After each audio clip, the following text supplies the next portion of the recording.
The man never could have imagined that the girl he had purchased for a high price from a slave merchant was actually the daughter of the kingdom's most prestigious mage family, because her father was murdered by his own brother, who then usurped the position of family head, and she was slandered as not having a legitimate bloodline. She was cruelly exiled and reduced to slavery. Sometime later, the butler happened to discover the former master's will. Only then was it revealed that the young lady was the true legal heir to the family, and the court agreed to a retrial after receiving the application. In other words, now is the time to clear her name and reclaim everything. However, Aidu had no desire to return after hearing this. For her, having lost both her parents, her former family, was nothing more than a cold, heartless cage. Diner was the only home that made her feel truly warm. But the protagonist felt this issue had to be settled eventually. Letting it drag on didn't seem like a good idea.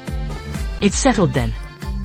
Upon hearing this, the protagonist naturally didn't refuse, thus the group set off the very next day. Aidu even changed into a new outfit for the occasion, though she was incredibly reluctant knowing he would be by her side. Put her mind at ease. After arriving at the royal capital, they first visited the lawyer handling the case. However, when she learned a blood sample was required, Aidu nearly fainted from fright. Though the process went smoothly, Aidu looked as if she had lost all will to lie. Afterward, they were led before a magic tool. The lawyer explained that they only needed to pour both blood samples into the container. If the crystal ultimately takes the shape of a flower, it will prove their first-degree blood relation. Next, the lawyer mixed in the blood of the family head's wife. The result remained the same without a doubt. Aidu is indeed a legitimate member of the family's bloodline. Just when the lawyer thought victory was within reach, unexpectedly a sudden turn of events occurred during the next day's hearing. Claiming to prevent manipulation from those with ill intent, the judge actually proposed a lottery to decide who would operate the magic tool. Seeing Aidu's housekeeper chosen, the protagonist thought nothing could go wrong. But surprisingly, after mixing the blood of the head's wife with Aidu's, the crystal, which should have remained clear, became a chaotic mess. Upon seeing this, the judge immediately deemed parts of the will to be forgeries. Family's wealth and power thus remained with the younger brother, while only the knowledge and books were awarded to Aidu. At that moment, the observant protagonist noticed something amiss. He never expected that while operating the magic tool, the housekeeper had secretly mixed in his own blood. Not only that, even the initial lottery had been rigged from the start. Only then did the protagonist realize the trial was a mere formality. Even the judge was in on the charade. At this moment, the protagonist was consumed by a righteous fury. He wanted to burn every single person who insulted Aidu to ashes. Just as the knights were about to meet their doom, Libyan intervened just in time, stopping the protagonist, because if a fight broke out, the protagonist would surely be branded an enemy of the kingdom. If even he were arrested,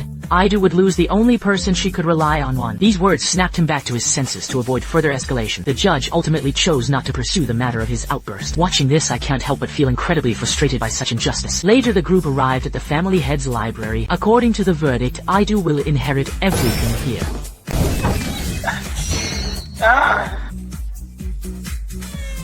No one expected that there was a secret room hidden beneath the floor, much less that the books inside were actually precious grimoires. Given their rarity, it wouldn't be an exaggeration to call them World Heritage treasure. The lawyer speculated that the head of the family might have anticipated this outcome long ago, and that having Aidu inherit these books was his true final wish. Hearing this, the protagonist's anger subsided slightly. He asked Aidu what she wanted to do with them, and she decided to keep them at the diner, so that everyone could read them freely. The group prepared for their return journey the next day, but Libyan crossed paths with a mysterious man. The man's appearance was strikingly similar to the protagonist's, yet his aura was poles apart. They intended to exchange a few pleasantries, but since the protagonist was in a hurry, he left first.